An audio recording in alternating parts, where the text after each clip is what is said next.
එතකොට අපේ ජීවිත පූජනීය වෙන්නේ, අපේ ජීවිත ශ්‍රේෂ්ඨ වෙන්නේ අපි කරන හොඳ නරක ක්‍රියාකාරකම් අනුව. මේ ජීවිතේ හොඳ මිනිස්සුයි නරක මිනිස්සුයි දෙකොටසක් ඉන්න මේ අන්ත දෙකක. අපේ ගෞරවනීය ස්වාමීන් වහන්සේ සමහර කාලවල මේ සමාජයේ ඉන්න බොහෝ විශිෂ්ට ශ්‍රේෂ්ඨ මිනිස්සු එකපාරම කාලයක් යද්දී අපකීර්තියටපත් වෙනවා.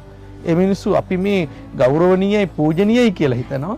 ඒ අය අවසානයේ මේ සම්පූර්ණයෙන්ම ප්‍රතික්ෂේප වෙන තැනට පත් වෙලා තියෙනවා. අවුරුදු ගානක් තිස්සේ හදාගත්ත ප්‍රතිරූපේ එක රැයින් දැන් අපිටම හොඳ උදාහරණයක් අපේ බෞද්ධ භික්ෂුන් වහන්සේලා රටේ මහාචාර්යවරු කතිකාචාර්යවරු වෙලා සිවුරු ඇරලා ගියොත් මොකද වෙන්නේ? එහෙමයි.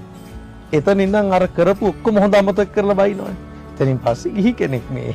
ඊට පස්සේ ආයේ ඒ පුද්ගලයාත් එක්ක. නමුත් අර කාලවකවානුව තුල කරපු සියල්ල අමතක කරලා මේ කාරණා අනුව අපි කරන හොඳ නරක අනුව තමයි අපේ ජීවිත ගෞරවණීය වෙන්නේ, පූජිත වෙන්නේ මේ කරන ක්‍රියාකාරකම් අනුව. නමුත් මම කියනවා උපන් වෙලාව, උපන් දිනය මේවත් එක්ක සමහර සංසන්දනය කරලා අපේ තීන්දුව తీරන ගන්නකොට ධර්මානුකූලව හිතන්න අපි මේ ජීවිතේ මනුෂ්‍ය ජීවිතයක් ලැබලා උප්පත්ති ලබන එකම මහා භාග්‍යයක්.